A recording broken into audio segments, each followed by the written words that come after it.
Boss Battles Phase 1 took place in the UK last weekend, featuring national competitors like Pelly, Luugi, and Bloom.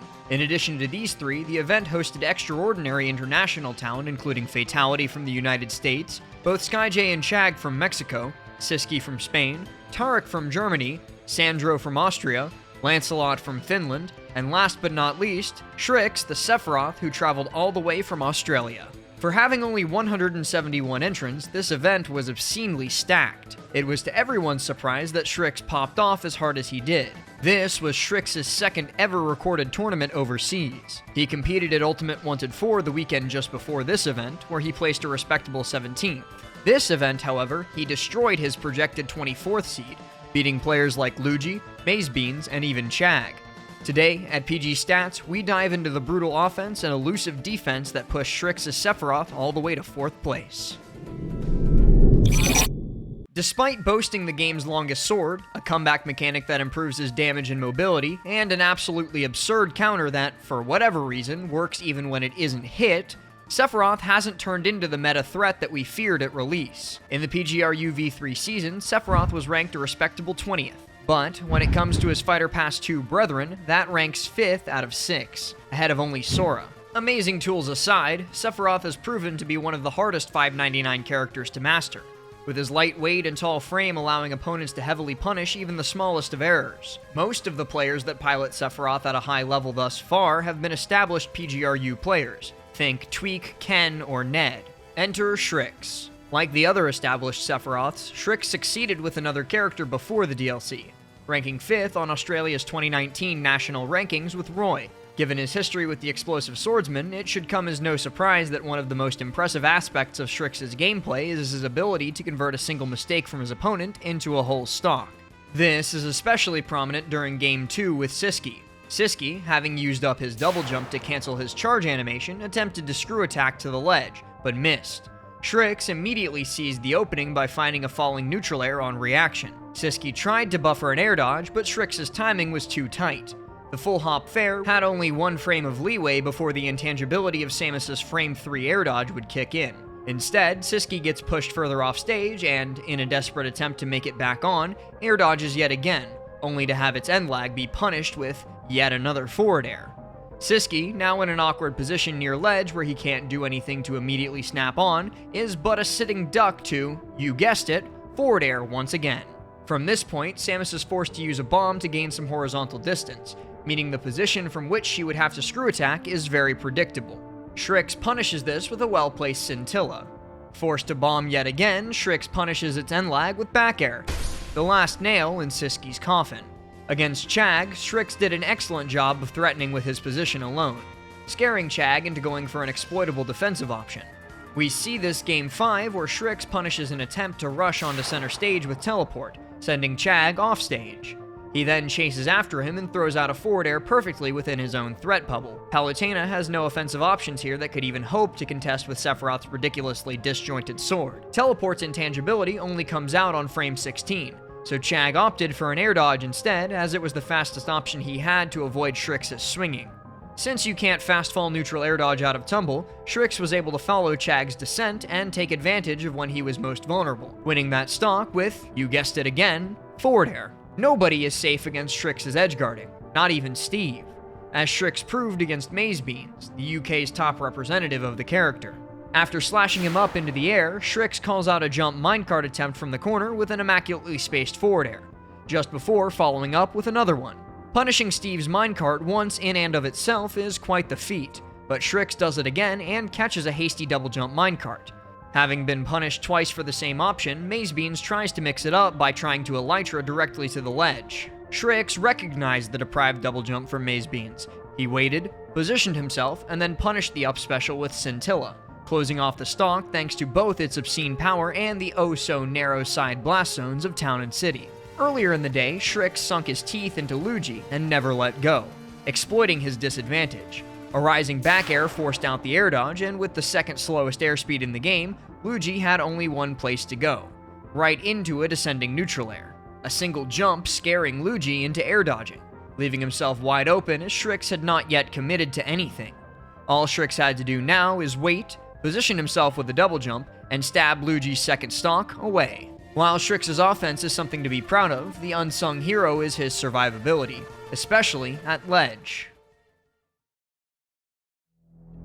Since the dawn of competitive fighting, be it martial arts or their video game counterparts, one mantra rings true.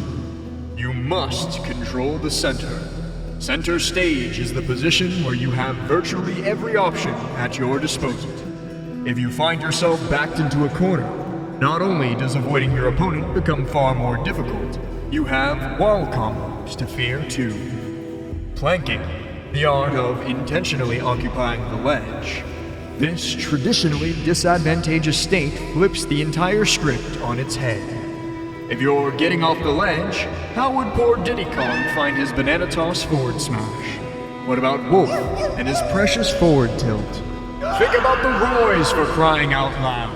Compared to the rest of the roster, Sephiroth's affinity for the Forsaken art of planking is difficult to compete with, encouraging countless ledge trappers to work on their resumes.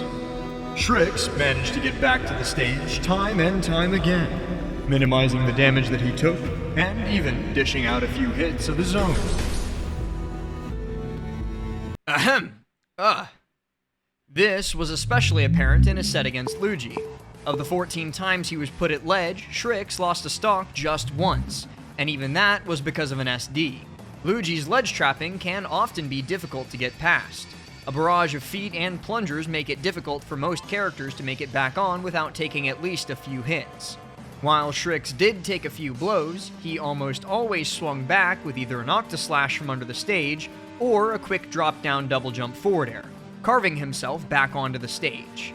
In this set, the ledge was outright advantageous for Sriks, who dealt a cumulative 134.7%, whereas Luugi could only dish out 116.7%. This affinity for the ledge was even more profound in his set against Mazebeans, the Steve. Steve is notorious for his tricky ledge trapping setups, especially with TNT, Flint and Steel, and the Lava Bucket. In spite of this, Sriks didn't get ledge trapped a single time this entire set. Mazebeans would often have to disregard the ledge altogether, prioritizing mining for more materials, fearing that Octaslash's massive hitbox could quickly invalidate and punish whatever setup Steve would go for. Against Chag, which would be Sriks' greatest upset yet, the data tells a very different tale. Thanks to Palutena's consistent early percent combo game and the angle of her back throw, Chag got a whopping 47 ledge traps, 4 of which actually resulted in a stock being taken between games 2 and 4. Game 5, though, is where something special happened. Despite having been put on the ledge the most of any game yet, Sriks managed to not lose a stock any of the 15 times he was there.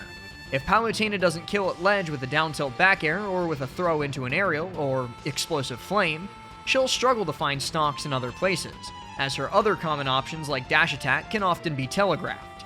That extra survivability from Sriks paid off, forcing Chag to work that much harder to so much as take a single stock. Things were quite different against Siski and SkyJ.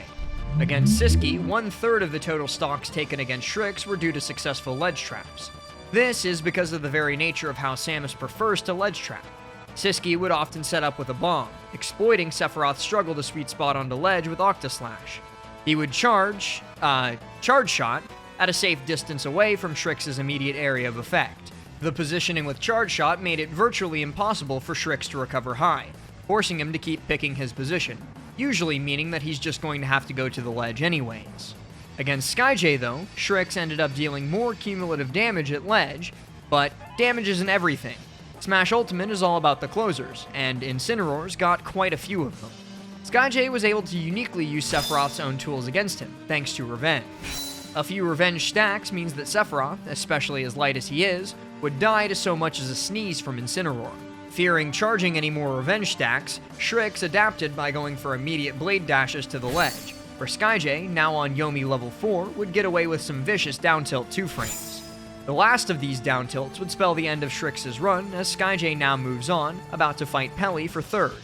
Taking home 4th place, Sriks' performance is the best we've seen from an Australian player competing internationally, at least since lockdown. Not only that, but it came with 3 wins over PGRU EU players and 1 over a PGRU NA player. Victories everybody could be proud of back home. This raises the question, how many potential high-level players does the world have to offer that simply haven't yet had the opportunity to show off their skills on the international stage? Sriks is by no means an unknown player, ranked second in his region and beloved by his fellow Sephiroths. But with this being only his second ever event out of the country, his true limits are still completely unknown. Next week, our attention turns back to the United States' first major in 3 weeks, Riptide. Over 700 players are registered for the water park event for Ultimate alone, and we'll be there to guide you through the inevitable chaos. Subscribe now to keep up with all of our content from Riptide and beyond. Thanks for watching. My name's Last, and I do so hope you've enjoyed this video, and, as always, I'll see you next time.